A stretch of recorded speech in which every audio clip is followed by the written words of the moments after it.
আসসালামু আলাইকুম।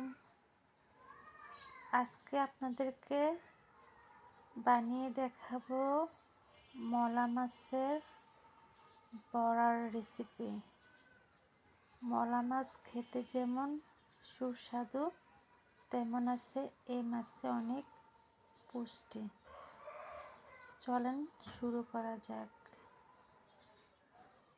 মাছগুলো প্রথম অবস্থায় খুবই ভালোভাবে পরিষ্কার করে একদম বেছে যাবতীয় ময়লা সব দূর করে সুন্দরভাবে মাছগুলোকে পরিষ্কার করে ভালোভাবে পরিষ্কার পানি দিয়ে ধুয়ে নিতে হবে।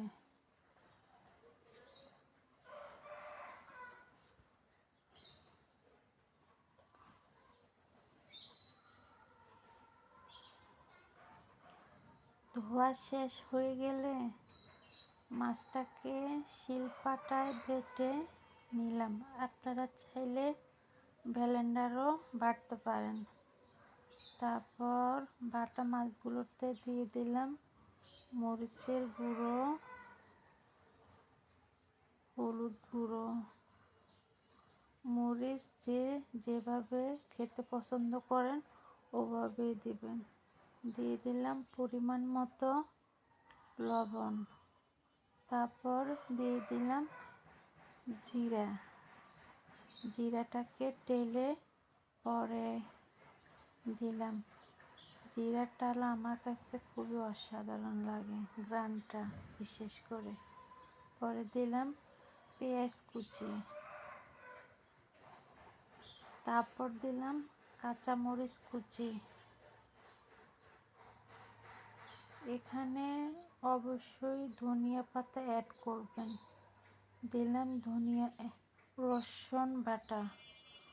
সব কিছুই দিবেন আপনার পরিমাণ মতন। যতটুকু উপকরণ থাকে সেই অনুযায়ী আপনি আইডিয়া করে এই উপকরণগুলো দিয়ে দিবেন। আর অবশ্যই ধনিয়া পাতা অ্যাড করবেন। আমি ধনিয়া পাতা অ্যাড করেছি কিন্তু ভিডিও করার সময় দেখাতে ভুলে গিয়েছিলাম। তারপর সমস্ত উপকরণগুলোকে ভালোভাবে মেখে একটা ডো তৈরি করে নেবেন। ডোটা তৈরি করার পরে সামান্য পরিমাণ তেল দিয়ে দিবেন। তেল বেশি প্রয়োজন নেই, ডুবা তেলে ভাজার দরকার নেই।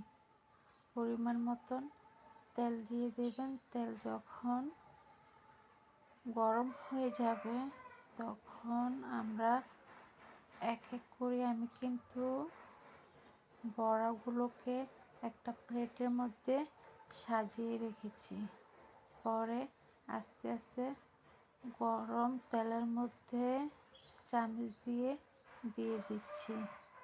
অনেক সময় দেখা যায় হাত দিয়ে বানিয়ে আবার তেলের মধ্যে ছাড়তে অস্বস্তি বোধ লাগে। তাই আপনারা চাইলে ডোগুলোকে একটা প্লেটে সাজিয়ে পরে আস্তে আস্তে ওটা তেলের মধ্যে ছেড়ে দিবেন। যখন এক পিঠ ভালোভাবে হয়ে যাবে তখন এটাকে উল্টাবেন। কারণ ভালোভাবে এক পিঠ না হলে উল্টাইলে ওটা ভেঙে যায়, তেলের মধ্যে ছড়িয়ে পড়ে। তাই যখন ভালোভাবে এক পিঠ হয়ে যাবে তখন বড়াগুলো উল্টিয়ে নেবেন।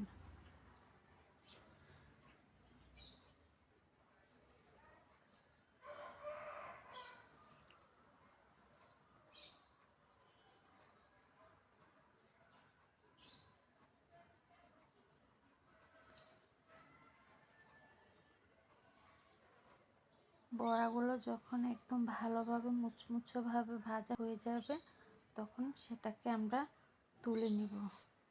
তুলে একটা পাত্রের মধ্যে রেখে দেব।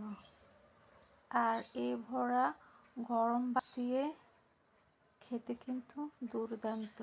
যারা ছোট মাছ খায় না তারা এই আইডিয়াটি তাদের মধ্যে নেই যে ছোট মাছের বড়া কতটা সুস্বাদু হতে পারে।